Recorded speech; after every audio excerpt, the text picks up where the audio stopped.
नमस्कार दोस्तों, स्वागत है आप सभी का एक बार फिर से आपके अपने YouTube चैनल पर।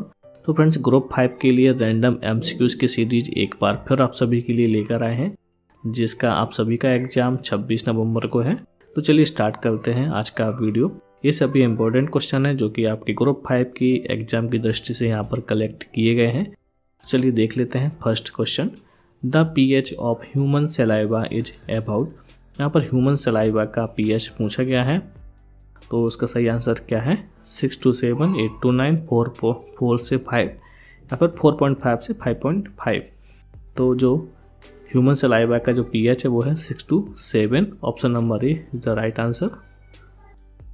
नेक्स्ट क्वेश्चन है, if only portion of the lesion is sampled then the biopsy is called which biopsy.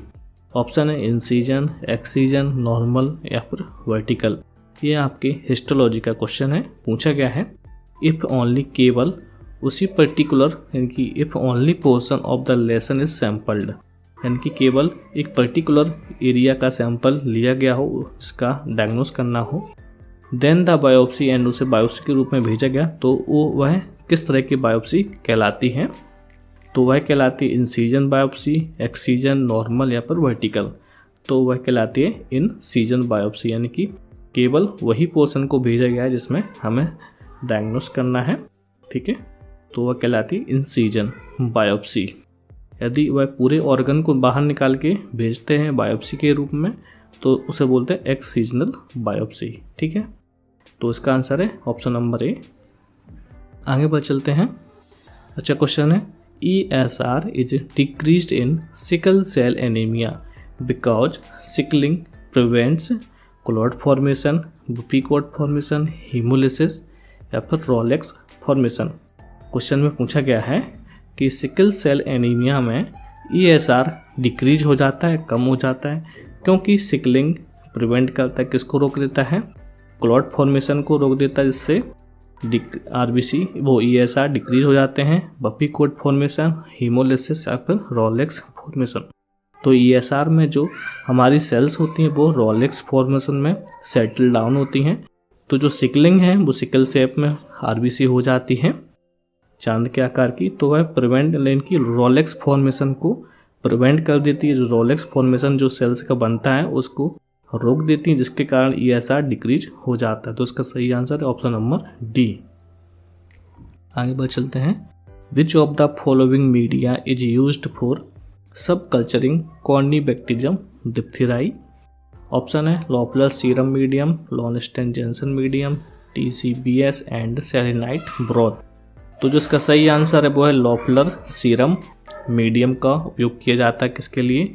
Used for sub culturing Corynebacterium diphtheriae. Option number A. आगे देख लेते हैं। Which of the following is a polysaccharide. निम्न में से कौन polysaccharide का example है? आपके ऑप्शन ग्लूकोज, माल्टोज, स्टार्च या फिर फ्रक्टोज। तो इसका सही आंसर है starch is the right answer, जो कि पॉलीसैकेराइड का एग्जाम्पल है। आगे बढ़ चलते हैं। Which anticoagulant is preferably used for coagulation profile study. पूछा गया है निम्न में से किस एंटीकोगुलेंट का यूज कोगुलेशन प्रोफाइल के लिए किया जाता है? EDTA, trisodium citrate, sodium fluoride या फिर अमोनियम ऑक्जुलेट। आप सभी को पता होगा option number B, trisodium citrate का यूज हम ज़्यादा प्रेफर करते हैं कोगुलेशन प्रोफाइल के लिए। तो option number B. Normal percentage of motile sperms is more than. जब हम सीमेन का माइक्रोस्कोपिक एग्जामिनेशन करते हैं तो वह नॉर्मल परसेंटेज कितना है मोटाइल स्पर्म्स का? मोर देन 90%, 20%, 60% या फिर 85%। तो उसका सही answer option number C, more than 60% होना चाहिए, यानी मोर देन 60% होना चाहिए। आगे देख लेते हैं। Fresh frozen plasma has a self life of. यहाँ पे FFP की सेल्फ लाइफ कितनी होती है? 1 साल, 6 मंथ, 2 ईयर्स, 1 ईयर्स या फिर 6 मंथ। आप सभी को पता होना चाहिए कि FFP का सेल्फ लाइफ होता है 1 ईयर, ठीक है। Option number C is the right answer. आगे बढ़ चलते हैं। When blood is added to NY10 HCl, hemoglobin is converted to alkaline hematine, acid hematine, methaemoglobin या फिर फेरिक क्लोराइड। यह है आपका, जब हम साइली मेथड से हीमोग्लोबिन टेस्ट लगाते हैं तो हम N/10 HCl में ब्लड सैंपल ऐड करते हैं तो वह हीमोग्लोबिन हमारा कन्वर्ट होता है एसिड हीमेटिन में। ठीक है, तो इसका सही आंसर है option number B is the right answer. Acid haematin converted होता है हीमोग्लोबिन। ऑप्शन नंबर बी सही है। आगे बढ़ चलते हैं। Sickle shape of the RBC is due to the presence of, पूछा गया है sickle shape of the RBC is due to the presence of HbA, HbS, HbA1 या फिर HbF। जब जो सिकल सेप की RBC होती है उसमें किस तरह का हीमोग्लोबिन प्रेजेंट होता है, haemoglobin A, haemoglobin S, haemoglobin A1 या फिर हीमोग्लोबिन F फीटस। तो इसमें HbS यानी कि हीमोग्लोबिन S प्रेजेंस होने के कारण RBC सिकल सेप की दिखाने लगती है। नेक्स्ट है, अगला क्वेश्चन है ribosomes in the cell are responsible for, पूछा गया है जो राइबोसोम्स हैं वो सेल में किस तरह रिस्पॉन्सिबल हैं। Ribosomes in the cell are responsible for oxidant of fat, of 2 बार लिख गया है, oxidant of fat, protein synthesis, glycolysis या फिर कीटोजेनेसिस। तो जो सेल्स में राइबोसोम्स होते हैं उसका काम क्या है, रिस्पॉन्सिबल क्या है, मतलब मेन फंक्शन क्या है उसका राइबोसोम्स का जो फंक्शन होता है वो होता है प्रोटीन सिंथेसिस। ठीक है, ऑप्शन नंबर बी इसका सही आंसर है। आगे देख लेते हैं which of the following parasite causes kala azar. अच्छा क्वेश्चन है, पूछा गया है निम्न में से कौन सा पैरासाइट कालाजार का कारण है। ठीक है, Taenia solium, Leishmania donovani, Plasmodium या फिर हुकवॉर्म। तो इसका सही आंसर है Leishmania donovani is the right answer, जो कि कालाजार के लिए मुख्यतः जिम्मेदार होता है। Option number B is the right answer. आगे बढ़ चलते हैं। Cervical smears are obtained by spatula. यहाँ पर आपके ऑप्शन दिए गए हैं silicon spatula, Ayre's spatula, spreader या फिर रबर स्पैचुला। जब हम पेप स्मेयर की स्लाइड बनाते हैं तो जब हम सर्वाइकल स्मेयर ऑब्टेन करते हैं तो वह स्पैचुला से करते हैं, तो वह स्पैचुला कौन सा होता है, तो उसका सही आंसर है एल्स स्पैचुला होता है। ठीक है, option number B is the right answer. आगे देख लेते हैं post hepatic jaundice is also called jaundice, obstructive jaundice, neonatal jaundice, toxic jaundice या फिर haemolytic jaundice. Post hepatic jaundice को हम किस नाम से जानते हैं, तो यहाँ पर 4 ऑप्शन है। इसका सही आंसर है ऑब्स्ट्रक्टिव जॉन्डिस, ऑप्शन नंबर ए। पोस्ट हेपेटिक को हम ऑब्स्ट्रक्टिव जॉन्डिस के नाम से भी जानते हैं। आगे बढ़ चलते हैं। अच्छा क्वेश्चन है ये, पहले भी 2017 में ये पूछा गया था। Hanging drop preparation is the simplest method for studying of the bacteria. पूछा गया है hanging drop preparation is the simplest method for studying of the bacteria, यानी कि जो बैक्टीरिया की सिंपलेस्ट मेथड है। तो हैंगिंग ड्रॉप प्रिपरेशन हम क्यों यूज करते हैं, साइज ऑफ द बैक्टीरिया के लिए, ग्रोथ ऑफ द बैक्टीरिया के लिए, या फिर मोटिलिटी ऑफ द बैक्टीरिया या फिर शेप ऑफ द बैक्टीरिया। तो हैंगिंग ड्रॉप प्रिपरेशन का यूज हम मोटिलिटी यानी मूवमेंट के लिए करते हैं, studying motility of the bacteria. ठीक है, बैक्टीरिया के मूवमेंट या फिर मोटिलिटी के लिए हम हैंगिंग ड्रॉप प्रिपरेशन का यूज करते हैं। तो इसका सही आंसर है ऑप्शन नंबर सी।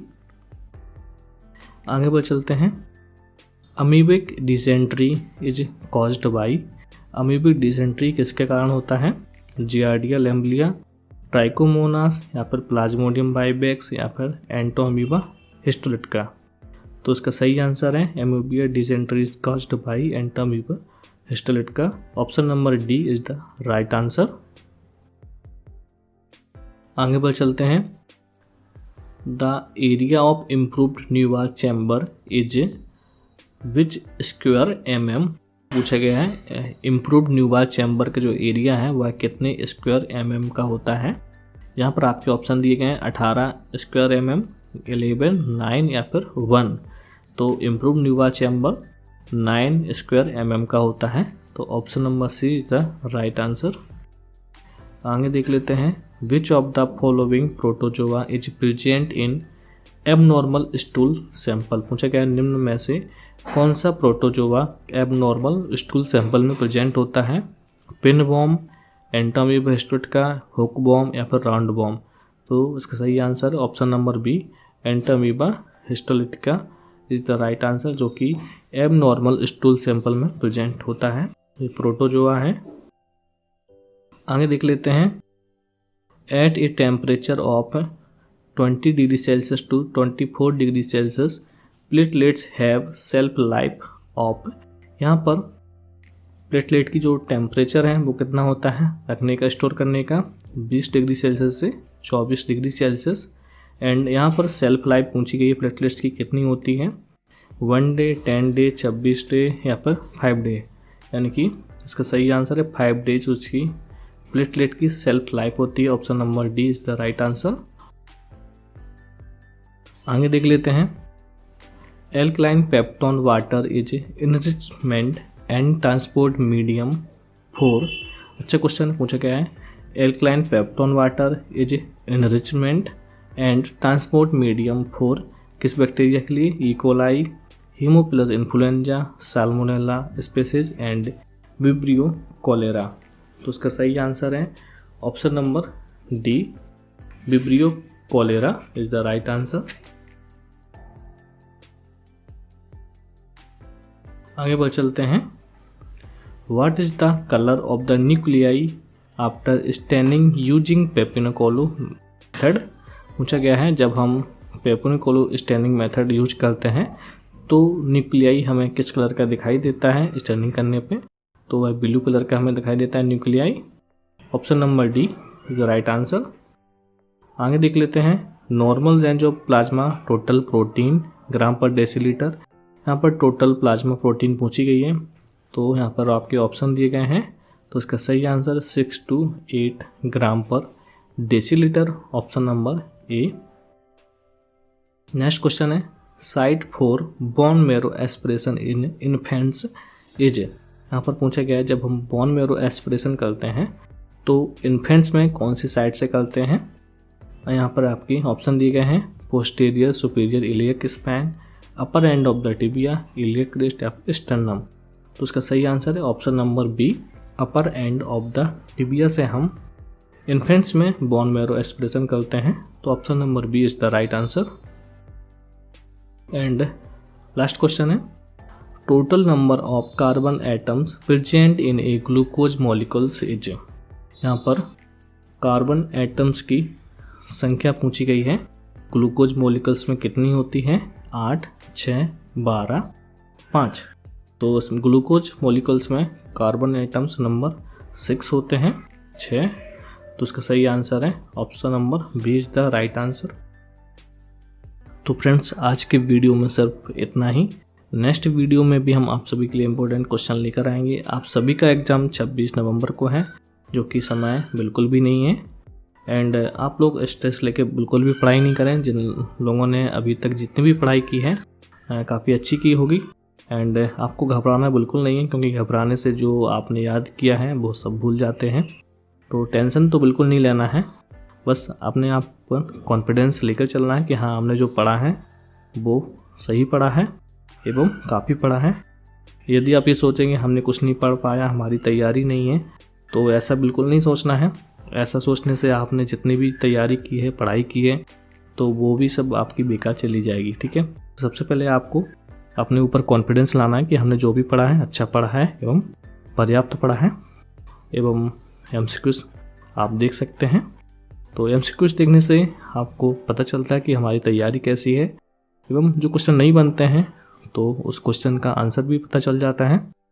तो ये थे आज के एमसीक्यूज, रैंडम एमसीक्यूज हैं, सभी सेक्शन के हैं। तो फ्रेंड्स मिलते हैं अगले वीडियो में अगले क्वेश्चन के साथ। Thank you so much. जय हिंद।